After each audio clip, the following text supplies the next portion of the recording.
Picture this. You're flipping through MTV in September 1991, and suddenly this raw, angry sound crashes through your speakers like nothing you've ever heard before. Nirvana's Smells Like Teen Spirit became certified diamond with sales of 10 million copies and went on to sell over 30 million copies worldwide. The song didn't just arrive, it exploded into consciousness like a musical Molotov cocktail thrown at the polished hair metal scene.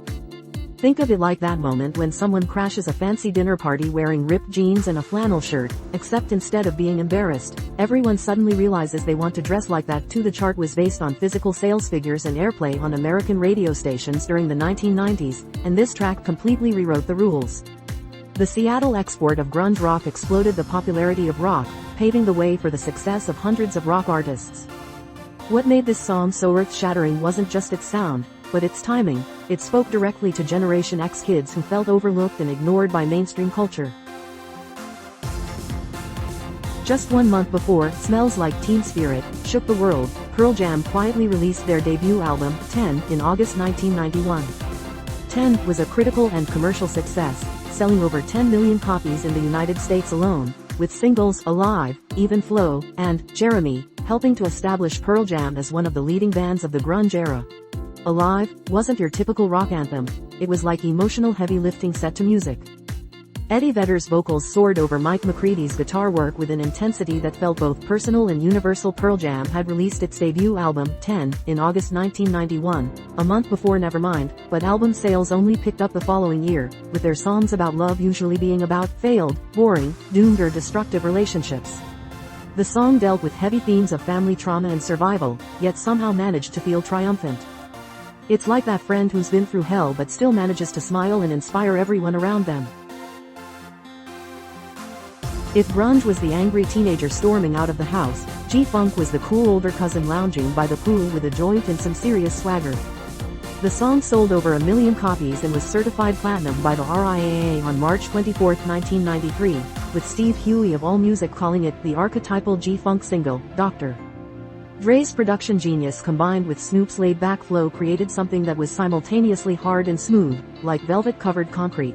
For 1993, Billboard magazine ranked Dre as the 8th best-selling musical artist, The Chronic as the 6th best-selling album, and Nothin' But a G-Bang as the 11th best-selling single, with the track reaching number 2 on the Billboard Hot 100. Released on December 15, 1992, The Chronic peaked at number 3 on the Billboard 200 and sold 3 million copies in the US alone, with Dr. Dre becoming one of the 10 best-selling American performing artists of 1993. The track didn't just define West Coast hip-hop, it redefined what hip-hop could sound like, trading the harder edges of East Coast rap for something that felt like California sunshine mixed with street credibility. By 1997, alternative rock needed to evolve or die, and Radiohead delivered evolution in the form of a 6.5-minute epic that nobody expected. Paranoid Android was like prog rock for the post-Nirvana generation, complex, ambitious, and utterly mesmerizing. The song moved through different sections like a musical novel, each part telling a different part of the story. While most bands were trying to write the next Smells Like Teen Spirit, Radiohead was writing the next Bohemian Rhapsody. It was weird, it was challenging, and it was exactly what rock music needed to prove it could still surprise people. The track came from their album OK Computer, which redefined what alternative music could achieve both artistically and commercially. Think of it as the musical equivalent of a really good art film that somehow becomes a blockbuster. It shouldn't work, but it absolutely does. While West Coast G-Funk was dominating the charts, the East Coast was brewing its own revolution. Juicy wasn't just a song, it was a manifesto, a rags to riches story told over a sample that made you want to dance and cry at the same time. Bad Boy Records producer Chucky Thompson stated that the sound of Doggy Style and The Chronic was the basis for Notorious B.I.G.'s 1995 hit single, Big Papa, with Thompson noting they were listening to Snoop's album and knew what was going on in the West through Dr. Dre. Biggie's flow was like butter over gravel, smooth enough to make the hardest stories sound musical, but rough enough to never let you forget where they came from. The track sampled Tomb's Juicy Fruit, transforming a smooth R&B classic into a hip-hop anthem that proved rap could tell deeply personal stories while still making people move. It was autobiography as art, and it showed that East Coast hip-hop could match the West's commercial success without losing its edge. Just when American rock was getting all introspective and angsty, the British showed up with something completely different, unapologetic optimism wrapped in massive hooks. Wonderwall was Britpop at its most accessible and anthemic, the kind of song that made you want to link arms with strangers and sing along. It was the musical equivalent of a group hug that somehow didn't feel cheesy.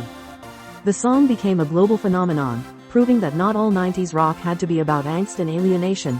Noel Gallagher's songwriting combined Beatles-esque melodies with a swagger that was purely 90s, while Liam's vocals delivered the lyrics with just the right mix of attitude and vulnerability.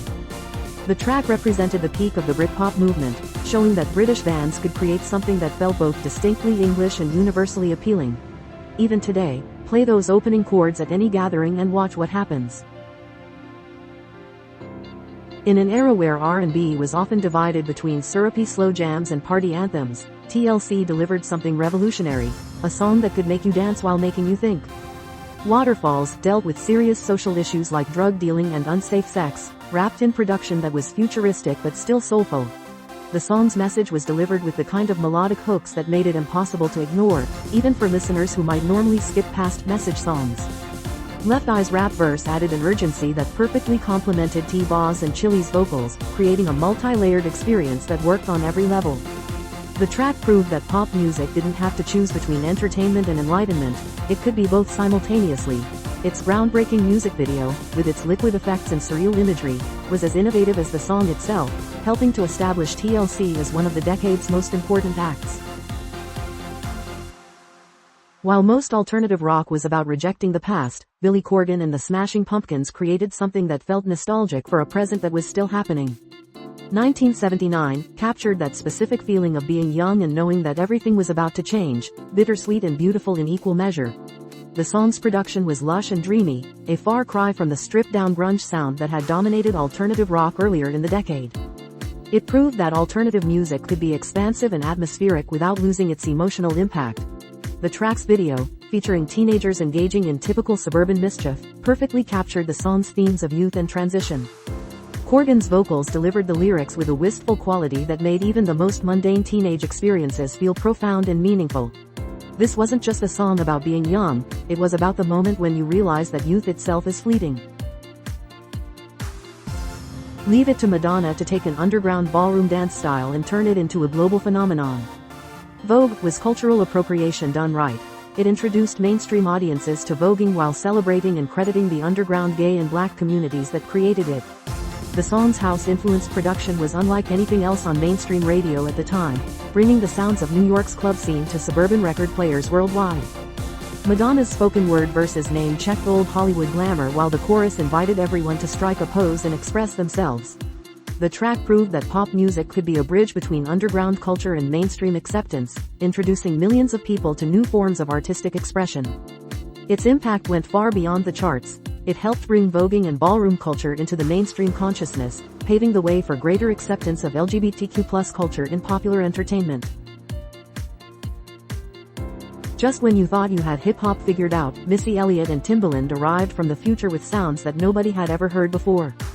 The rain sounded like it was transmitted from another planet, the beats were unconventional, the production was otherworldly, and Missy's flow was unlike anything else in rap. Timbaland's production incorporated sounds that seemed to defy conventional hip-hop production rules, creating something that was simultaneously minimalist and complex. The song proved that hip-hop could continue to innovate and surprise, even as the genre was becoming more commercially established. Missy's persona was equally revolutionary, confident, playful, and completely her own. The track's music video, with its fisheye lens effects and inflatable suit, was as visually innovative as the song was sonically. This wasn't just evolution in hip-hop, it was revolution, showing that the genre's creative possibilities were far from exhausted. As the decade was winding down, a 16-year-old from Louisiana arrived to completely redefine what pop music could be. Baby One More Time wasn't just a catchy song, it was a cultural earthquake that launched the teen pop explosion of the late 90s and early 2000s. The track combined innocence and suggestion in a way that was perfectly calculated to appeal to both teenagers and adults, though for different reasons entirely. Max Martin's production was pristine and hook-filled, creating something that was instantly memorable and endlessly repeatable. Britney's vocals walked the line between sweet and sultry, delivering lyrics that seemed innocent enough on the surface but carried subtext that adults definitely picked up on. The song proved that pop music didn't need to be artistically ambitious to be culturally significant. Sometimes a perfectly crafted piece of entertainment could be just as revolutionary. Its success helped establish the template for teen pop that would dominate the early 2000s. In 1996, 5 British women changed pop music forever with a song that sounded like it was recorded during the world's most fun slumber party. Wannabe was organized chaos, multiple voices, overlapping lyrics, and an energy that was completely infectious. The song's message of female friendship and empowerment was delivered with such joy and confidence that it became impossible to resist. Each Spice Girl had her own distinct personality and style, creating something like a pop music superhero team where every member brought something different to the table. The track proved that manufactured pop could still feel authentic if it tapped into real emotions and experiences. Girl power became more than just a marketing slogan, it became a genuine cultural movement that encouraged young women to be confident, ambitious, and unapologetically themselves. The song's global success demonstrated pop music's power to transcend cultural and linguistic barriers when the message and energy were universal enough. Electronic music in the 90s was often associated with peaceful raves and PLUR, peace, love, unity, respect, but the Prodigy had other ideas. Firestarter brought the aggressive energy of punk rock to electronic music, creating something that was both danceable and dangerous. Keith Flint's snarling vocals and the track's relentless beat created an atmosphere of barely controlled chaos that was unlike anything else on the charts. The song proved that electronic music didn't have to be passive or background, it could be as confrontational and in your face as any rock song. The track's success helped bring electronic music to rock audiences who might have otherwise dismissed it as computer music. Its fusion of electronic production with punk attitude created a template that would influence everything from industrial music to modern EDM. This wasn't just dance music, it was electronic music with something to prove and the attitude to back it up.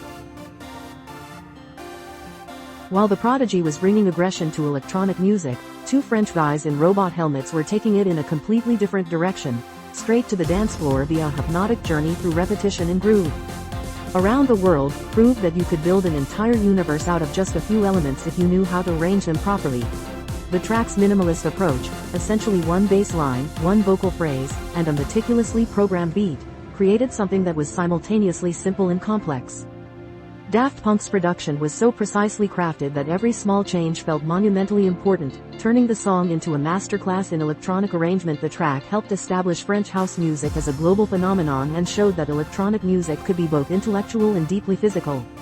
Its success predicted the eventual mainstream dominance of electronic dance music that would happen in the following decades. This was electronic music that didn't just make you want to dance, it made you understand why dancing was so important in the first place. Just when you thought you had heard everything the 90s could offer, Björk arrived from Iceland with sounds that seemed to come from another dimension entirely. Hyperballad was pop music, but pop music that had been filtered through an alien consciousness and reassembled according to completely different rules. The song combined orchestral arrangements with electronic beats, traditional pop songwriting with avant-garde sensibilities, and Björk's otherworldly vocals with surprisingly relatable lyrics about relationship anxiety. It was the kind of song that could make you cry and confuse you at the same time, emotional impact delivered through sonic experimentation. The track proved that pop music could be both accessible and challenging, that commercial success didn't require artistic compromise. Björk's willingness to follow her creative instincts wherever they led helped expand the definition of what popular music could be. Hyperballad was like nothing else on the radio, yet somehow it still felt like a perfect 90s song, innovative, emotional, and completely unafraid to be different. What started as alternative music rebelling against the mainstream ended up becoming the mainstream itself, reshaping popular culture in ways that are still felt today. Did you expect that the Angry Kids from Seattle would end up changing everything?